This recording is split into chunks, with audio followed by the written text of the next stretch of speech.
था कि जिस तरह से जर्मनी के अंदर जो प्रॉब्लम्स आई क्या कि वर्ल्ड वॉर के बाद उनके ऊपर तरह तरह के जो रेस्ट्रिक्शंस हैं वो लगा दिए गए थे, उनके पास से जो इंपोर्टेंट लैंड है वो उनसे ले लिया गया था, उनकी 10% पॉपुलेशन भी इवन उनसे अलग हो गई थी। ये सब आप लोगों को याद है, क्लियर होगा?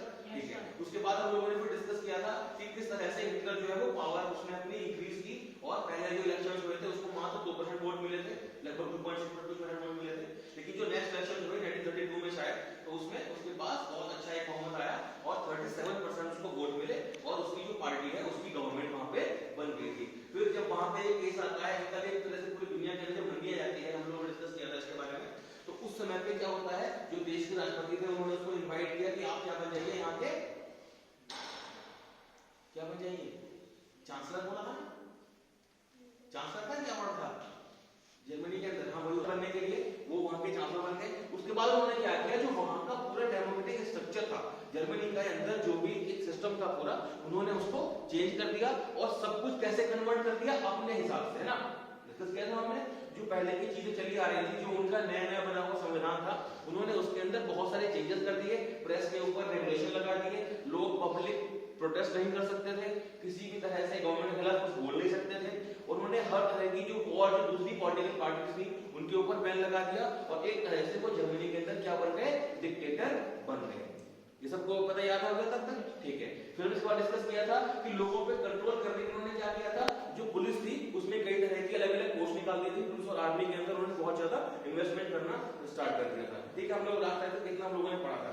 आज हमें शुरू करना है बेटा रिकंस्ट्रक्शन, कि एक तरह से जो डिस्ट्रक्शन हुआ था हम डिस्कस कर रहे हैं, उसके बाद हिटलर ने कैसे उस चीज को आगे बढ़ाया बेसिकली, और जर्मनी को उन्होंने किस तरह से दोबारा से बिल्ड करने की कोशिश की, ठीक है। चलिए, तो अगर हम बात करें कि हिटलर ने बहुत तरह की जो रिस्पांसिबिलिटीज थी वो लोगों को दी, स्पेशली इसमें सबसे बड़ा जो मेन नाम आता है वो आता है हजलमार शासन करके एक व्यक्ति था, वो एक तरह से इकोनॉमिस्ट था, इकोनॉमिस्ट समझते हैं ना, अर्थशास्त्री जिसको बोलते हैं, जैसे हमारे देश के अंदर मनमोहन सिंह को पाया जाता है बड़ा अर्थशास्त्री जिन्होंने बहुत सारे तरह के प्लान्स बनाए हैं, ऐसे ही तो उस समय पे जर्मनी के अंदर एक व्यक्ति थे, उनका नाम बड़ा अजीब सा है, हजलामार, पता नहीं जो भी है, मुझे थोड़ा सा वहां के नाम बोले होते हैं, तो उन्होंने उनको एक रिस्पांसिबिलिटी दी कि जर्मनी के अंदर जो डेवलपमेंट का काम है वो उनको करना है और स्टेट उनको फंड करेगा, बेसिकली गवर्नमेंट जो है वो पैसा देगी और आपको बताना है कि पैसा किस तरह से देश में इन्वेस्ट करें कि देश जो है वो डेवलप हो। देखिए, देश की डेवलपमेंट के लिए जरूरी क्या चीजें होती हैं, जो बेसिक इंफ्रास्ट्रक्चर है ना, मतलब सबसे जरूरी क्या होता है, रोड बनाना, पुल बनाना, है ना, ब्रिजेस वगैरह बनाना, डैम्स बनाना, इससे क्या होता है देश की जो इकोनॉमी है वो बूस्ट होती है, बिकॉज अगर रोड अच्छी नहीं होंगी तो ट्रांसपोर्ट अच्छा नहीं होगा, ट्रांसपोर्ट अच्छा नहीं होगा तो जो बिजनेस है वो अच्छा नहीं हो पाएगा, और बिजनेस अच्छा नहीं होगा तो आपके देश में इनकम नहीं आ पाएगी। तो देश के अंदर बहुत अच्छी रोड का होना बहुत जरूरी होता है देश के डेवलपमेंट के लिए, ठीक है। तो उन्होंने सबसे पहले जर्मनी के अंदर एक बहुत बड़ा जो वेल नोन एक नेटवर्क है रोड का, वो उन्होंने बनाने की सिफारिश की, ठीक है, उन्होंने वो बनवाया। इसके अलावा उन्होंने बोला कि लोगों के पास एक अच्छा लाइफस्टाइल भी होना चाहिए, उसके लिए लोगों के पास कार होना बहुत जरूरी है। आप लोग जानते हैं फॉरेन कंट्रीज में इंडिया के हालांकि इतना कल्चर नहीं है अभी कार का, धीरे धीरे पिछले 8-10 साल से कल्चर आना शुरू हुआ है, बट यूरोपियन कंट्रीज में और अमेरिकन कंट्रीज के अंदर आपकी फैमिली में जितने लोग नहीं होते उससे ज्यादा लोगों के पास गाड़ियां होती हैं, हम लोग ये बात जानते हैं। इंडिया के अंदर हम लोग चलते हैं बाइक पे ज्यादा, है ना, एक मिडिल क्लास फैमिली हमारे यहाँ पे बाइक होती है लोगों के पास। फॉरेन कंट्रीज में बाइक जो है वो कार से महंगी होती है, महंगी इसलिए होती है क्योंकि वहां पे ये 100 सीसी 150 सीसी बाइक नहीं होती, वहां पे बाइक होती है तो बहुत महंगी होती है, सर हार्ले डेविडसन इंडियन वगैरह होती है जो 30 लाख 50 लाख के आसपास की कॉस्ट होती है, कार वहां सस्ती होती है। तो बाइक वहां लोग शौक में चलाते हैं और कार चलाते हैं कैसे, अपनी डेली यूज के लिए, लोकल जो लोगों को मार्केट जाना है, ऑफिस जाना है, उसके लिए लोग कार का यूज करते हैं। तो वहां पे बेसिक की जो नेसेसिटी है लोगों की, हमारे इसमें क्या माना जाता है, रोटी कपड़ा मकान बोलते हैं ना, 3 चीज जरूरी है, वहां पर माना जाता है रोटी कपड़ा मकान और कार।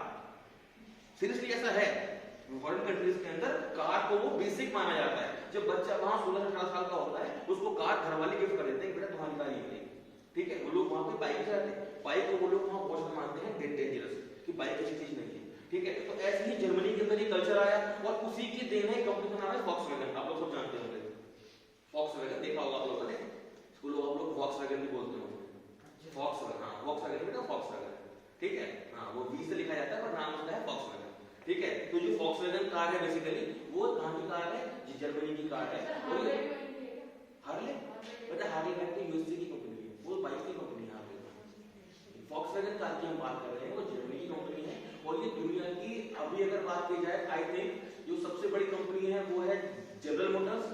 सेकंड नंबर पे है वर्ल्ड के अंदर टोयोटा और थर्ड नंबर पे है फॉक्सवैगन कंपनी।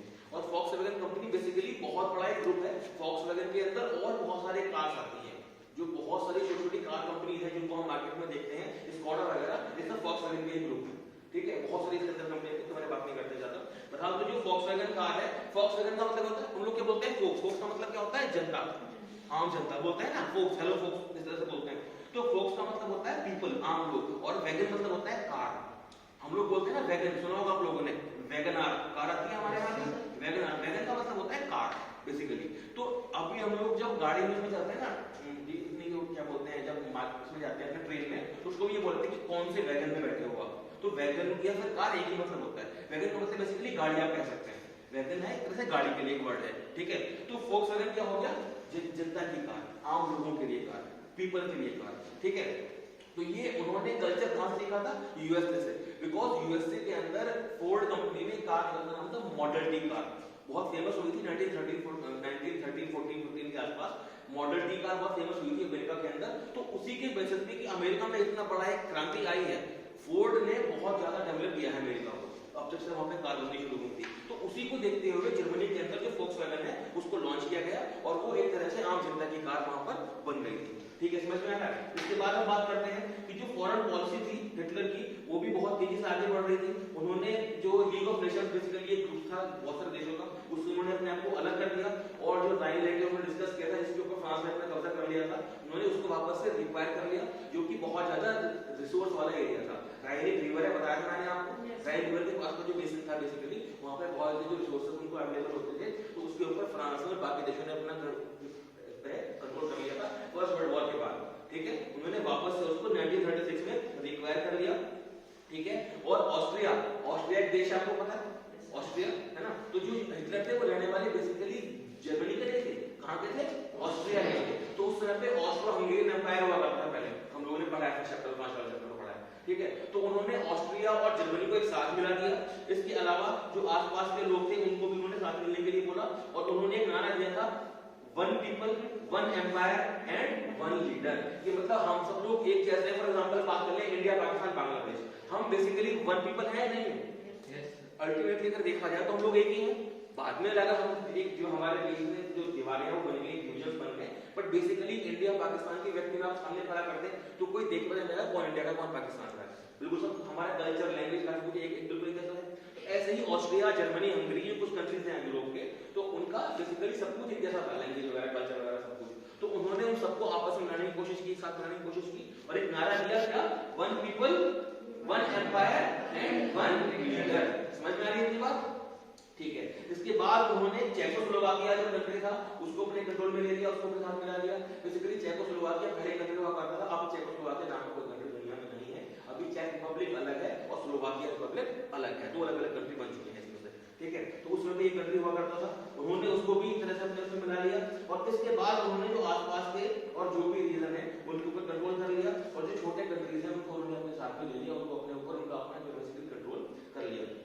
आगे वो सिर्फ यहीं पे नहीं रुके, जो उनके जो मंत्री थे, मैंने आपको बताया था, जो बेसिकली उनके एडवाइजर थे फाइनेंस वाले, उन्होंने उनको एडवाइस किया था कि आर्मी के रिक्वायरमेंट का मतलब होता है बेसिकली आर्मी को नए नए हथियार दिलाना, बहुत ज्यादा उस पर इन्वेस्ट करना। अभी पता है आपको, इंडिया जो है, मैं आपको बता रहा हूं एग्जांपल के लिए, वर्ल्ड के अंदर सबसे ज्यादा जो आर्म्स का इंपोर्टर है, हथियार से दुनिया में कौन खरीदता है, हमारा देश India. India is the world's largest importer of firearms, दुनिया के सबसे ज्यादा हथियार इंडिया में खरीदे जाते हैं। तो उस समय की बात आपको बता रहा हूं, एग्जांपल दिया है, तो वहां पे जो रीआर्मामेंट हुआ था आर्मी का, बेसिकली रीआर्मामेंट का मतलब होता है रीआर्मामेंट, मतलब आर्म्स मतलब हथियार। ठीक है, तो आर्म्स बहुत ज्यादा आर्मी को देना, तो उन्होंने बहुत ज्यादा इसके ऊपर इन्वेस्ट किया। तो उनके इकोनॉमिस्ट ने उनको एडवाइस किया था कि आप हद से ज्यादा खर्च कर रहे हो, इसलिए हमारी इकोनॉमी इसका बर्डन सहन नहीं कर पाएगी। बट हिटलर की बात अगर कोई ना माने तो उसका देश के अंदर कोई जगह नहीं होती, तो उसको ही उन्होंने निकाल दिया कि हमें तेरे को जितने कोई जरूरत नहीं है, भले तूने हमारे पास कितनी हेल्प की है, बट क्योंकि तू मेरी बात से इत्तेफाक नहीं रखता तो हमें तेरी जरूरत नहीं है। तो हिटलर ने उसको भी निकाल दिया। उसके बाद उन्होंने क्या किया, आसपास के पूरे एरिया में, मैंने आपको बताया, कंट्रोल करने की कोशिश की, और उनका एक प्लान था कि जर्मनी को हमें एक बहुत बड़ा एम्पायर बनाना है। उसके लिए जो यूरोपियन कंट्रीज हैं, जो कि ईस्ट यूरोपियन कंट्रीज हैं, फर्स्ट वर्ल्ड वॉर के पीछे वजह क्या थी याद है आप लोगों को? जब सारे जो इंपॉर्टेंट पावर्स हैं यूरोप की, उनमें झगड़ा इस बात पे हो रहा था ना कि जो ईस्ट यूरोपियन कंट्रीज हैं जो अभी अभी ऑटोमन एम्पायर से अलग हुए हैं, याद है, उनके ऊपर अपना कंट्रोल करना, यही वजह थी। तो इसी वजह से इसका आज भी ये चलता आ रहा था हिटलर का कि हमारे पास जितने बड़ा लैंड होगा, जितना बड़ा रिसोर्स होगा, जितना ज्यादा बड़ा एरिया होगा, हम उतना ज्यादा डेवलप हो पाएंगे। तो इसी को देखते हुए उन्होंने क्या कर दिया था, पोलैंड के ऊपर अटैक कर दिया था, पोलैंड को अपने कंट्रोल में लेने के लिए, ठीक है। तो यहां से शुरुआत हुई थी, फिर आगे जाके वर्ल्ड वॉर की, सेकेंड वर्ल्ड वॉर की, समझ आ रही है बात? देखिए, तो उन्होंने सितंबर 1939 में जर्मनी ने पोलैंड को इन्वेड कर दिया, पोलैंड के ऊपर अटैक कर दिया 1939 में, ठीक है। इसकी वजह से वॉर स्टार्ट हो गया फ्रांस और इंग्लैंड के साथ होगा, ठीक है। देखिए आगे बात करें, सितंबर 1940 आते आते एक पैक्ट बन गया जर्मनी, इटली और जापान के बीच कि वो तीनों साथ मिलकर लड़ाई करेंगे फ्रांस और इंग्लैंड के अगेंस्ट। क्लियर, समझ में आ रही है बात? इसके बाद क्या होता है, हिटलर जो था वो अपनी पावर लगातार बढ़ाता जा रहा था।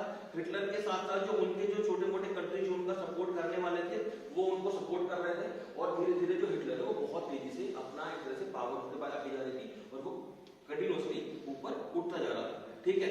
आगे जो हिटलर का पूरा एक प्लान था बहुत पहले से कि हमें ईस्टर्न यूरोप को कांकर करना है, ईस्टर्न यूरोप के ऊपर अपना पूरा कब्जा जमाना है, उसके लिए वो आगे बढ़ते जा रहे थे। तो उन्होंने सबसे पहले क्या किया, जो जर्मन के लोग थे उनको भी साथ में मोटिवेट किया। जैसे मैंने आपको बताया था ना, हिटलर एक बहुत अच्छा स्पीकर था, है ना, बहुत अच्छे से लोगों को मोटिवेट करना जानता था। वो लोगों को एक तरह से जैसे कि भाषण दे देता था, लोग लगता कि हाँ ये व्यक्ति हमारे लिए कुछ कर सकता है, ठीक है। तो ऐसे में कई बार क्या होता है कि अगर कोई व्यक्ति कुछ गलत भी करना चाहता है तो लोग ना अपने बारे में सोचने लगते हैं कि हाँ हमारा तो फायदा ही हो रहा है, अल्टीमेटली हमारा फायदा हो रहा है, बाकी नुकसान है कोई बात नहीं होने दो, लेकिन हमारा फायदा हो रहा है। तो इस चीज को देखते हुए लोगों ने उसका सपोर्ट किया।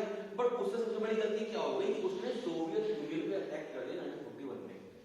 सोवियत मतलब रशिया, बेसिकली रशिया, जो रशिया एम्पायर था उस समय पे, तो उन्होंने उस पर अटैक कर दिया। और ये सबसे बड़ी गलती थी हिटलर की, बिकॉज रशिया बहुत पावरफुल कंट्री था, ठीक है, बहुत ज्यादा रिसोर्सफुल कंट्री था, बहुत ज्यादा पावरफुल कंट्री था। जब उन्होंने रशिया के ऊपर अटैक किया अपने उस पर कंट्रोल लेने के लिए, तो सोवियत आर्मी जो थी, बेसिकली जो रशियन आर्मी थी, उन्होंने हिटलर की आर्मी को बहुत दौड़ाया, बहुत उनको मतलब बहुत दूर तक हराया कह सकते हैं, ठीक है। और फाइनली जब तक वो जर्मनी तक नहीं आ गए लौट के, पूरा कंट्रोल उनसे छीन लिया गया। और जो उनके कंट्रोल में पूरा एरिया था जर्मनी के, उस सब कुछ किसने छीन लिया, यूरोप ने छीन लिया, ठीक है। आगे बात करते हैं, जो जर्मन सोल्जर्स थे उन्होंने उनको पूरी तरह से एक तरह से आप कह सकते हैं कि दूर तक उनको भेज दिया, उनका बर्लिन तक उनको पूरा पीछा किया, ठीक है। और सोवियत जो यहाँ पे कंट्रोल था बेसिकली ईस्टर्न यूरोप के ऊपर, आप लोगों को पता होगा जब 1990s के अंदर सोवियत यूनियन का जब विभाजन हुआ तो नियरली 50-60 इयर्स तक सोवियत यूनियन ने कंट्रोल, 50 इयर्स तक लगभग कंट्रोल रखा था ईस्टर्न यूरोप के अंदर। जो बहुत सारे कंट्रीज हैं यूरोप के, वो पहले रशिया के अंदर हुआ करते थे, बिकॉज इस गलती की वजह से सेकेंड वर्ल्ड वॉर के बाद से उनके ऊपर किसका कब्जा हो गया था, पूरी तरह से रशिया का कब्जा हो गया था, ठीक है। तो एक तरफ तो जर्मनी ने कंट्रोल लड़ाई कर ली है किससे, रशिया के साथ में ईस्टर्न फ्रंट पे। देखो अगर मैं बात करूं ये अगर जर्मनी है तो इधर है रशिया और इधर है आपका फ्रांस और यूके, ठीक है। तो इधर तो इनका झगड़ा चल रहा था रशिया के साथ में, और इधर झगड़ा चल रहा था किसके साथ में, फ्रांस और इंग्लैंड के साथ में, ठीक है। तो एक तरफ इधर जब आर्मी पहुंच गई तो इधर का फ्रंट क्या हो गया, वीक पड़ गया, तो इधर भी हार गए और इधर भी हार गए। बात समझ आ रही है? बिकॉज अगर एक ही तरफ फ्रंट में लड़ाई करते रहते तो शायद उनके पास मौका था। बट सबसे बड़ी गलती क्या की थी हिटलर ने कि उसने रशिया के साथ भी झगड़ा मोल ले लिया था, और रशिया बहुत पावरफुल कंट्री हुआ करता था, ठीक है। तो अब हिटलर के आसपास जो बीच का एम्पायर था, जो बीच के और कंट्रीज थे, जो छोटे मोटे कंट्रीज थे, उनके ऊपर भी किसका कंट्रोल आ गया था, रशिया। क्लियर, समझ में आ रही है बात? और ये 1990s तक रहा ये कंट्रोल, उसके बाद वो देश सब अलग हो गए रशिया से, ठीक है। चलिए आगे हम बात करते हैं कि इस सब के बीच में हालांकि यूएसए ने अब तक अपने आप को अलग रखा हुआ था। यूएस इससे कोई मतलब नहीं रखना चाह रहा था, बिकॉज फर्स्ट वर्ल्ड वॉर के बाद हमने जैसे डिस्कस किया था बहुत ज्यादा क्या आ गई थी वहां पे, इकोनॉमिक क्राइसिस आ गए थे, मंदी हमने डिस्कस किया आ गई थी ना यूएसए के अंदर भी। तो यूएसए दोबारा से वो फेस नहीं देखना चाहता था कि दोबारा से हमें ऐसा कुछ फेस करना पड़े, तो यूएसए वर्ल्ड वॉर से बिल्कुल अलग बना हुआ था। बट ऐसे में जापान जो था वो अपनी पावर को एनहांस कर रहा था। हिटलर के साथ मिलकर, आपको बताया मैंने, जापान साथ मिला हुआ था, जापान, इटली और जर्मनी मिले हुए थे साथ में। तो ऐसे में जापान अपनी पावर को एनहांस करता जा रहा था, और इधर से जापान ने पूरे एशिया को अपने कंट्रोल में ले लिया था। आपको पता है पूरा इंडोनेशिया, मलेशिया वाला जो रीजन है, इसके अलावा म्यांमार वाला जो रीजन है, बांग्लादेश, इंडिया तक जापान की फोर्स आगे थी। सीरियसली बता रहा हूँ मैं आपको, इंडिया का जो एरिया है काफी हद तक, बंगाल वाला जो रीजन है, बांग्लादेश वाला, ये तब तो पूरा इंडिया के अंदर था। तो यहाँ तक भी वर्ल्ड वॉर की लड़ाइयाँ हुई हैं। और उस समय जापान के साथ में कौन साथ दे रहे थे? सुभाष चंद्र बोस, नाम सुना होगा आप लोगों ने, सुना? तो अगर हम एक तरह से कहें तो सुभाष चंद्र बोस उस समय पे इंडिया के अगेंस्ट लड़ रहे थे। बहुत अजीब बात लग रही होगी सुनते भी आपको, है ना? इस बारे में बात डिस्कस करेंगे कि कितना सेकंड वर्ल्ड वॉर का टाइम होगा। चलिए, तो उस समय पे बेसिकली यूएस इसमें साथ में नहीं शामिल होना चाह रहा था, बट जापान ने क्या किया, एशिया पे तो अपना कंट्रोल कर ही लिया था, पूरे ईस्टर्न एशिया में एक तरह से आप कह सकते हैं। साथ ही साथ जापान ने एक और बड़ी गलती क्या कर दी, जापान ने अमेरिका के एक नेवल बेस कह सकते हैं, या फिर जैसे कि शिप का जो डॉकयार्ड होता है, जहाँ पे शिप खड़े होते हैं बहुत सारे, पर्ल हार्बर बोलते हैं उसको, हार्बर बोलते हैं, तो इस जगह का नाम था पर्ल हार्बर। तो उन्होंने पर्ल हार्बर पे अटैक कर दिया बेसिकली, जापान ने अमेरिका पे अटैक कर दिया, आप ये कह सकते हैं।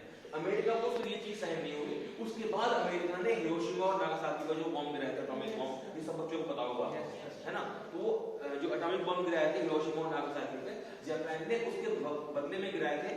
और उसके बाद जापान ने तुरंत हथियार डाल दिए थे, क्योंकि इतना बड़ा वो विस्फोट हुआ था बेसिकली कि जापान उससे फिर आज तक भी सही से नहीं उभर पाया, अगर आप बात करें, ठीक है? और जब ये हुआ, जापान तो कमजोर पड़ ही गया, दूसरी तरफ हिटलर की हार भी हो गई थी, जैसे मैंने आपको डिस्कस किया। तो इस वजह से हम कह सकते हैं कि जो सेकंड वर्ल्ड वॉर है वो हिटलर की हार और जापान के सरेंडर के साथ खत्म हुआ।